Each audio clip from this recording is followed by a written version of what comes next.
Este viernes 14 de junio nos acompaña en entrevista Rodrigo Varela, él es coordinador general de protección de derechos humanos y de la naturaleza de la Defensoría del Pueblo. Con nuestro invitado vamos a hablar sobre el informe que emitieron hace unos días sobre la situación en las cárceles del país. Doctor Varela, qué gusto tenerlo en este espacio. Buen día, bienvenido. Elba, muy buenos días. A quienes nos escuchan también muy buenos días y gracias por la invitación en este espacio en el que podemos exponer las acciones que hemos implementado desde la Defensoría del Pueblo.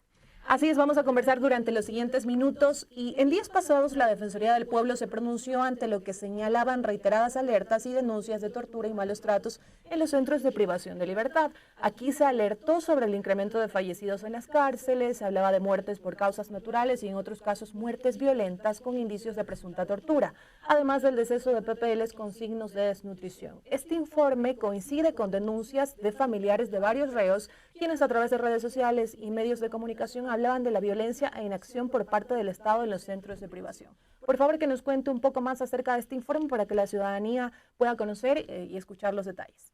Por supuesto que sí, Elba. Realmente desde la Defensoría del Pueblo hemos tenido la oportunidad de estar activados desde el inicio del estado de excepción e incluso desde esa declaratoria de conflicto armado interno que fue emitida por el presidente de la República. Cabe destacar que el trabajo de la Defensoría del Pueblo no se da únicamente en este contexto.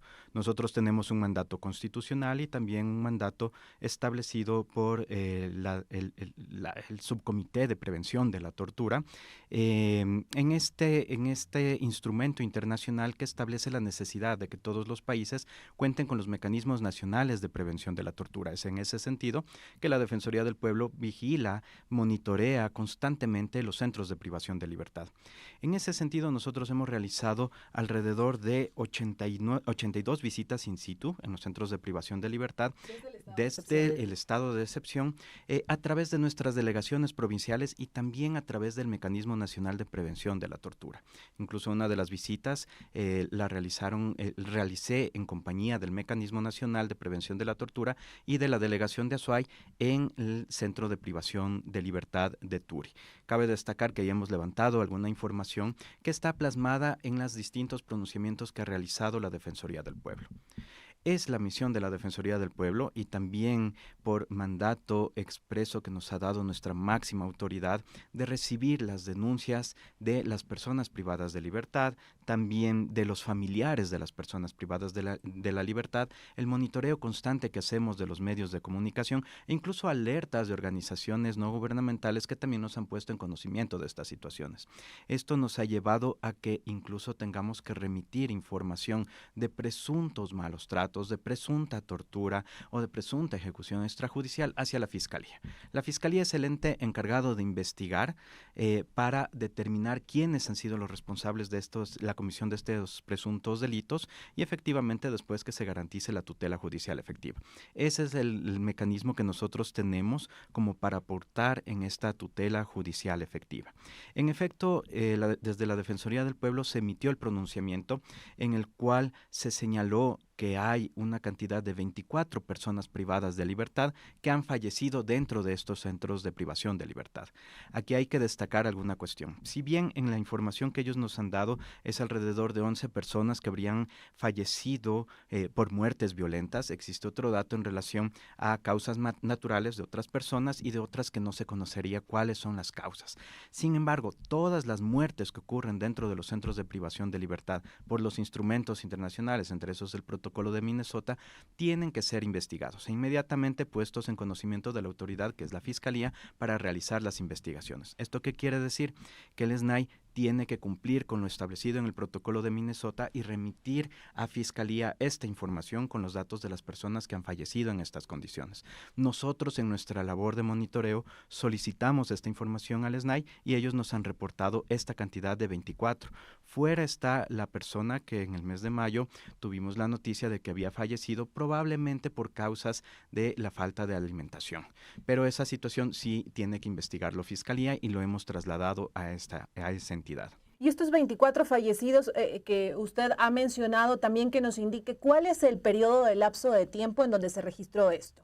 El periodo nosotros pudimos reportar esta situación es desde febrero hasta el mes de abril. Son efectivamente desde el periodo que habíamos solicitado la información.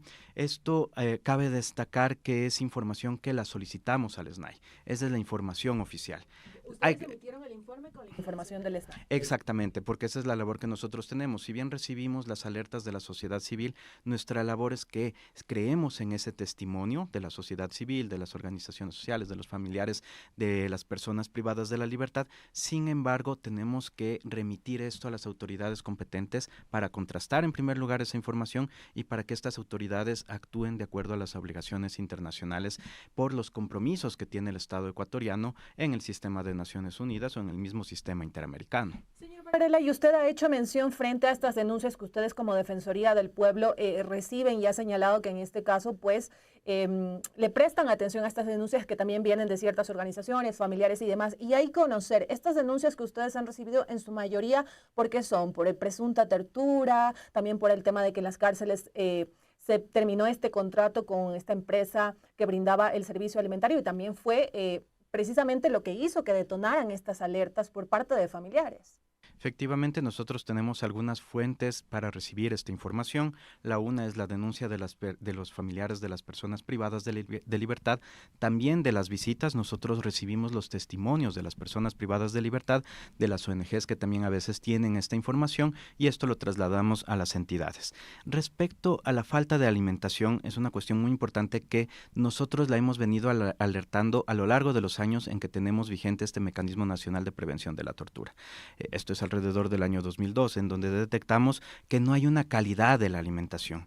¿Cómo nos encontramos en esta etapa actual? Pues nos encontramos ante la medida cautelar del juez de Iñaquito, en el cual establece que en el territorio 1 el SNAI tiene que garantizar la alimentación. Había la alerta efectivamente, como sucedió, de que ya no tenían una empresa proveedora de esta alimentación, que es lo que hemos realizado con las visitas que también generamos desde las delegaciones provinciales. Hemos levantado la información y hemos visto qué es lo que están realizando. En primer lugar, la medida cautelar establece al SNAI que genere el proceso de contratación pública. Para ello le da el plazo de 3 meses para generar un nuevo proceso de contratación pública para no dejar a las personas privadas de la libertad sin la alimentación. Pero hasta mientras, ¿qué es lo que exige al Ministerio de Finanzas?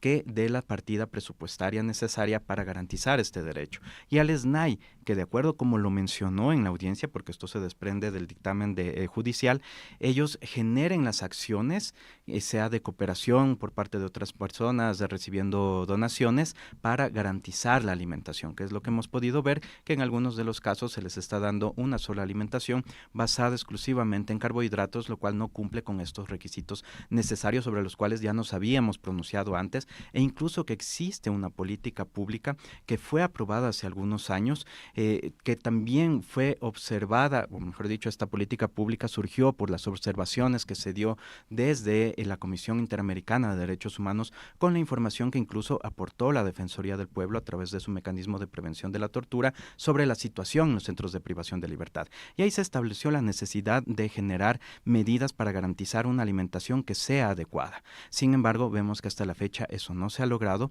Entendemos que ya para el siguiente informe, porque este fue el segundo informe que nosotros emitimos sobre el cumplimiento de estas medidas cautelares, ya para el siguiente informe tendremos la información de si efectivamente hay una contratación de alguna empresa que garantice la sostenibilidad de la alimentación de las personas privadas de libertad. Señor Varela, y aquí consultarle algo. Usted ha hecho mención a estas donaciones que habían anunciado familiares de varios PPLs en diferentes centros de privación, pero aquí también consultarle porque ellos denuncian la inacción por parte del Estado, denuncian que en este caso el Estado tiene que ser juzgado por ese tema de no brindar las garantías de alimentación a los PPLs. Y conocer qué sanciones, en caso de que se compruebe de que ellos no han estado cubriendo con todo el tema de la alimentación a los PPLs, de que han existido torturas, de que no se han respetado sus derechos, ¿qué sanciones podría tener el Estado? Cabe destacar que como se encuentran, al menos en lo que es en el territorio 1, en una medida cautelar, lo que tiene que hacer el Estado es cumplir con lo dispuesto por la unidad judicial.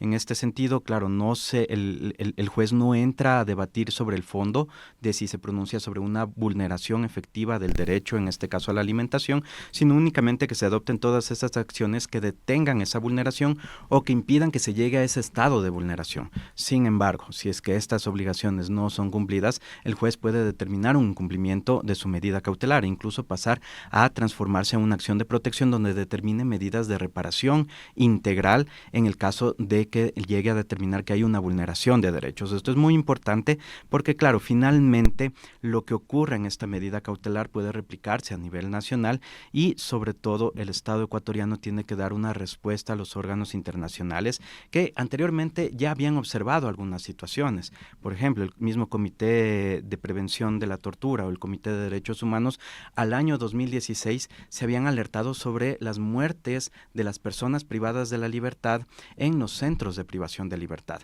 Alrededor de 16 casos que habían ocurrido en ese entonces, de los cuales habían reconocido que 13 ya habían sido judicializados. Sin embargo, había este número de casos que todavía no habían sido judicializados. Este tipo de cuestiones son las que va a tener que responder también el Estado ecuatoriano a los órganos internacionales, y entonces va a tener que manifestar sobre los 24 casos o más casos que vayan ocurriendo qué es lo que está pasando a nivel de tutela judicial efectiva. Y sobre eso lo que nosotros tenemos información es que la Fiscalía efectivamente ha iniciado las investigaciones pertinentes y entendemos que ellos generarán las diligencias que están dentro de su competencia para determinar a los responsables. Si es que se llegara a determinar que la alimentación también provoca una situación de malos tratos o tortura, esto tiene que ser investigado por la Fiscalía y llevado a conocimiento de los jueces en el ámbito penal, en la materia penal.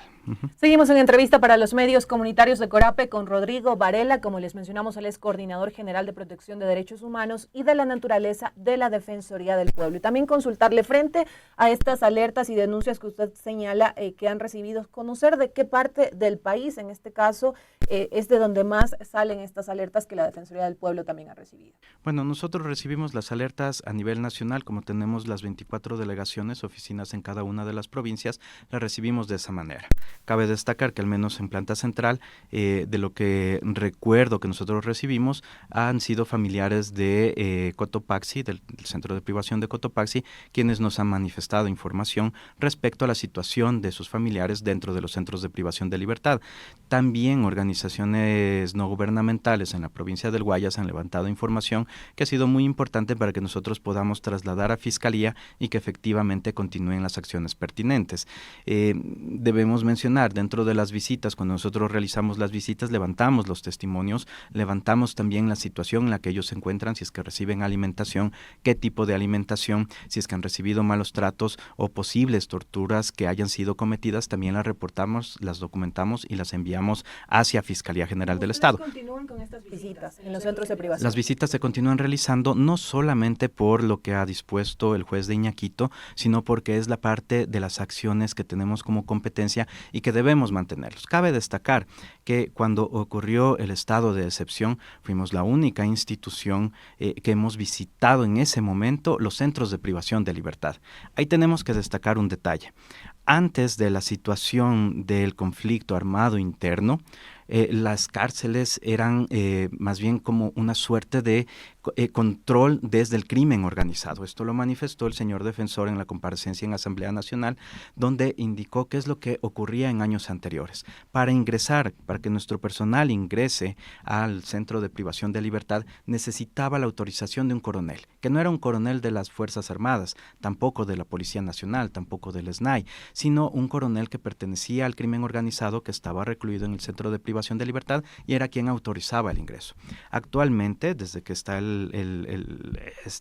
este conflicto armado interno y que están en control de las Fuerzas Armadas, nosotros hemos logrado entrar a todos los centros penitenciarios, claro, con algunas dificultades, pero hemos visitado las celdas, nos hemos podido entrevistar con las personas privadas de la libertad y hemos generado nuestras competencias. ¿Qué es lo que nos llamó la atención? Que otras instituciones a ese momento no habían realizado las visitas pertinentes.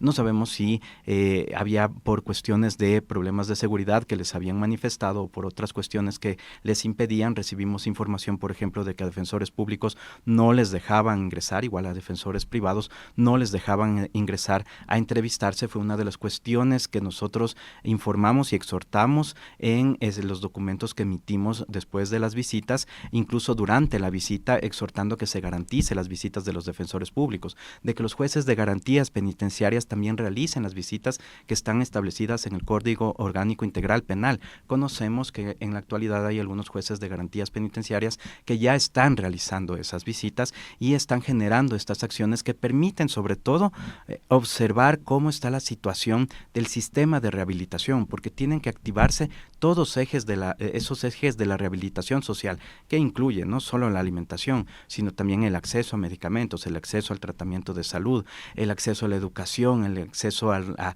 la recreación, al deporte, el acceso a trabajo o incluso formación para el trabajo. Entonces, son aquellos ejes que ya tienen que activarse y que tiene que haber esa coordinación del Ministerio de Defensa, el Ejército, con el SNAI, que es la autoridad encargada del sistema de rehabilitación.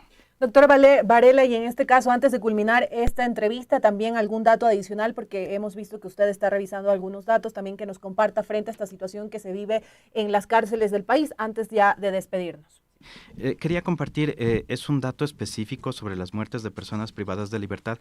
Nosotros tenemos un dato específico, no es solamente de este año, sino del año 2014, en el cual hemos reportado constantemente la situación de las cárceles. A lo largo de los años ha habido un aumento, un decremento, y actualmente tenemos este dato específico de la información que habíamos levantado sobre 24 personas privadas de la libertad que han fallecido dentro de los centros de privación de libertad. Es muy importante destacar esto porque el Estado ecuatoriano tiene que responder no solamente por aquellas muertes de este año, sino también por aquellas que han ocurrido antes, incluso las que ya fueron observadas por el Comité de Prevención de la Tortura en el año 2016. Tiene que responder sobre todo si es que ha determinado las causas de la muerte y cuáles han sido las personas o las situaciones responsables de esos sucesos. En esto queremos reiterar desde la Defensoría del Pueblo, es muy importante que el Estado genere las investigaciones porque de acuerdo al protocolo de Minnesota, todas las muertes que ocurran dentro de los centros de privación de libertad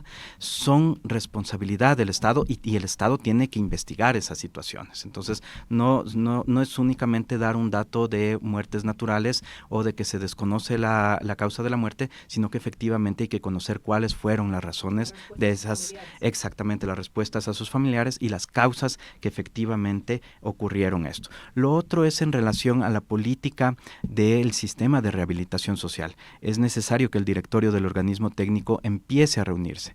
No se han reunido, entendemos que como quien preside actualmente es el SNAI y no tiene esa calidad de ministerio, no ha convocado. Sin embargo, desde el Ejecutivo tiene que verse la forma de solucionar esta situación, volver a convocar al directorio del organismo técnico, donde nosotros también actuamos como un ente asesor, que es una de las cuestiones que a nosotros nos permite los instrumentos internacionales de derechos humanos y también la Constitución, para decirle al Estado, como ya lo hemos venido haciendo a través de nuestros informes, a través del el pronunciamiento que se emitió desde la Defensoría del Pueblo, cuáles son las obligaciones, cómo tiene que ir cumpliendo sus obligaciones para responder hacia los instrumentos y hacia los órganos de Naciones Unidas y del sistema interamericano. Perfecto, doctor Varela, le agradecemos muchísimo por su tiempo para los medios comunitarios de Corape, por esta información que nos ha compartido. Esperamos tenerlo en una próxima oportunidad para continuar hablando acerca de estos temas y de otros que también se dan desde la Defensoría del Pueblo, estos seguimientos que le hacen a diferentes situaciones que ocurren en el país. Muchísimas gracias por acompañarnos. Muchas gracias a ti, Elba, por la invitación y con gusto desde la Defensoría del Pueblo estamos prestos para participar en estos espacios que nos permiten promocionar, por un lado, los derechos, pero también que se conozca cuáles son las acciones que nosotros implementamos para la protección de las personas y también de la naturaleza. Muchas gracias. Gracias a usted. Amigos y amigas, nos vamos a una pausa, pero sigan en sintonía de la red de medios comunitarios que hacemos Corape, que ya regresamos con el desarrollo de varios temas. Quédense junto a nosotros.